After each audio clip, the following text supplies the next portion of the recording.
এরকম 4টা আমল আছে যেগুলো আমরা কোনো বিপদে পড়লে, যদি আপনার মনে হয় যে দেয়ালে পিঠ থেকে গেছে, কেউ কিছু করতে পারছে না আপনার জন্য, আপনি পরিপূর্ণ ইয়াকিনের সাথে, দৃঢ় বিশ্বাসের সাথে এই 4টা আমল নিয়মিত করবেন। হ্যাঁ, কখনো যদি আল্লাহ তাআলা এই আমলগুলো করার পরও আমার বিপদ দূর না করেন, তাহলে হয় আমার আমলের মধ্যে কোনো ত্রুটি ছিল, অথবা আমার এই বিপদ দূর না হওয়ার মধ্যে আমার জন্য কোনো কল্যাণ নিহিত ছিল।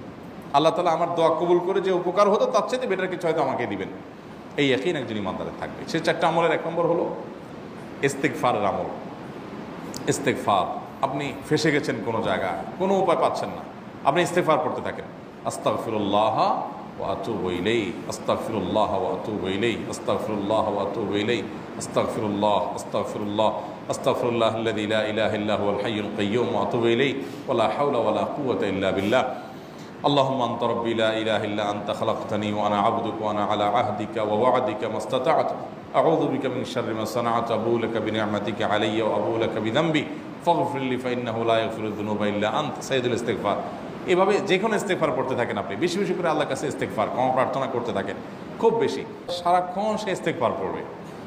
এরকম যদি কেউ করে, আল্লাহ রাব্বুল আলামিন জাআলাল্লাহু লাহু মিন কুল্লি হাম্মিন ফারাজা ওমিন কুল্লি যায়কিন মাখরাজা, সকল পেরেশানি থেকে, সকল টেনশন থেকে বের হওয়ার পথ আল্লাহ তাআলা অলৌকিকভাবে তার জন্য আবিষ্কার করে দিবেন। তাহলে একটা আমল হলো কি? ইস্তেগফার। সব সময়ের জন্য এটা কন্টিনিউয়াস করবেন, আর এমনিও অবসর সময় ইস্তেগফার করবেন ইনশাআল্লাহ। 1 নাম্বার 2, দুরুদ।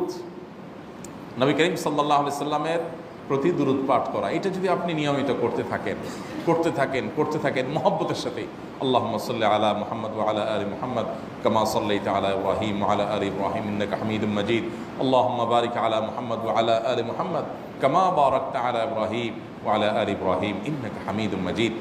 আপনি একবার ছোট দুরূদ যদি পড়েন, সাল্লাল্লাহু আলাইহি ওয়াসাল্লাম, সাল্লাল্লাহু আলাইহি ওয়াসাল্লাম, আল্লাহুম্মা সাল্লি আলা মুহাম্মদ ওয়া আলা আলি মুহাম্মদ, শুধু এইটুকু পড়েন।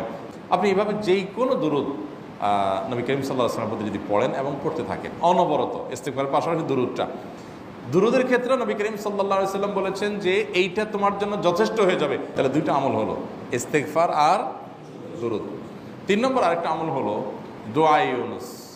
দোয়া ইউনুস, লা ইলাহা ইল্লা আন্ত সুবহানাক ইন্নী কুনতু মিনাজ জালিমিন। বেশি বেশি পড়তে থাকবেন, যখন বিপদে পড়বেন ইস্তেগফার আর দুরূদ পড়বেন সবচেয়ে বেশি, আর মাঝে মধ্যে দোয়া ইউনুস, লা ইলাহা ইল্লা আন্ত সুবহানাকা ইন্নী কুনতু মিনাজ জালিমিন, দোয়া ইউনুস না। 4 নম্বর আমল হলো ইয়া যাল জালালি ওয়াল ইকরাম। এটা বেশি বেশি করে পাঠ করবেন। নবী করিম সাল্লাল্লাহু আলাইহি ওয়াসাল্লাম বলেছেন, আলিযু বিয়া যাল জালালি ওয়াল ইকরাম। ইয়া যাল জালালি ওয়াল ইকরাম, এইটাকে তোমরা আঁকড়ে ধরবে। ইয়া যাল জালালি ওয়াল ইকরামের মানে কি? এটা আল্লাহকে ডাকা, আর কিছু না। এবং হাদিসে বর্ণিত দোয়া, এটা মাসনুন দোয়া। ইয়া যাল জালালি ওয়াল ইকরাম মানে হে মহা ক্ষমতার অধিকারী, প্রতাপশালী এবং সম্মানের মালিক, এটা বলার মানে হলো আল্লাহর কাছে নিবেদন করা। এর পাশাপাশি তাহাজ্জুদের নামাজ এবং যে কোনো নফল নামাজ এলো ইমানদারের কাজ। আমরা আজকাল ইমান থেকে অনেক দূরে সরে গেছি। আল্লাহ আমাদের সেই ইয়াকিন দান করুন। তাহাজ্জুদের সময় দোয়া, অনেক বেশি দোয়া কবুল হয়। তাহলে 4টা আমল ইনশাআল্লাহ আপনাকে এই ভয়াবহ বিপদ থেকে উদ্ধার করার জন্য সাহায্য করবে ইনশাআল্লাহ।